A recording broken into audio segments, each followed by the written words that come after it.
In the sun-baked village of Kalyanpur, where the river curled like a silver ribbon, lived a quiet young man named Arjun. He was 22, calm, observant, the kind of person who listened more than he spoke. But behind that gentle smile lived a dream he had never shared with anyone.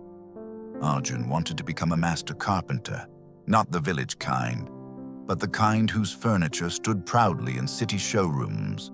Elegant chairs, polished tables, carved headboards that looked like art. His father had been a simple woodcutter. His mother still struggled to make ends meet. And Arjun wanted to give her a life she had never dared to imagine. But Kalyanpur was a village where noise killed dreams, where gossip traveled faster than the monsoon winds, where people discussed others' lives more than their own. Arjun had seen it happen. His friend Rohan once dreamed of opening a bicycle repair shop. He told everyone, absolutely everyone, and everyone had an opinion. Too risky. No one will come. Better find a government job.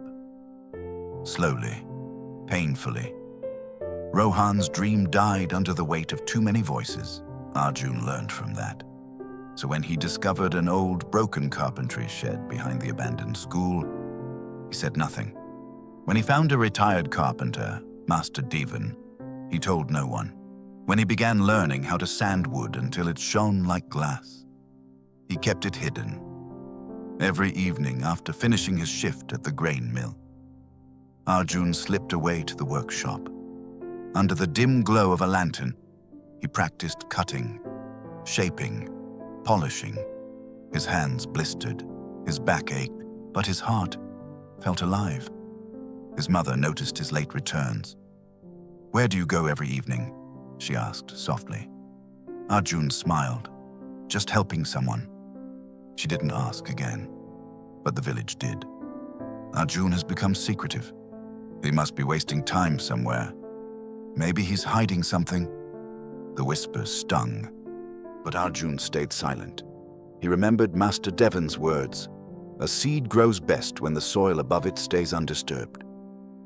Months passed. Arjun crafted his first masterpiece, a beautifully carved rocking chair, then a table, then a set of stools. He stored them quietly, waiting for the right moment, and then the moment arrived. A businessman from the city visited Kalyanpur to buy grain. While exploring the village, he stumbled upon the workshop and froze. He ran his fingers over the polished wood, the smooth curves, the perfect joints. "Who made these?" he asked, stunned. Arjun stepped forward, nervous but steady. "These belong in city showrooms," the man said. "I'll buy everything, and I want 30 more pieces within 2 months." Arjun felt his breath catch.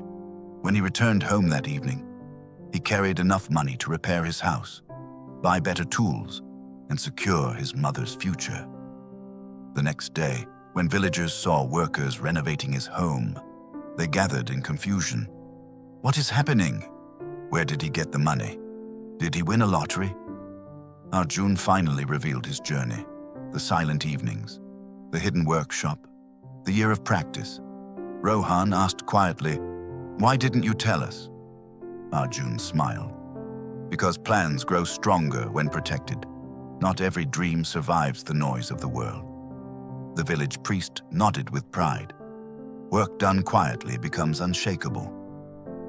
From that day on, Arjun's workshop flourished, and Kalyanpur learned a lesson it had long forgotten.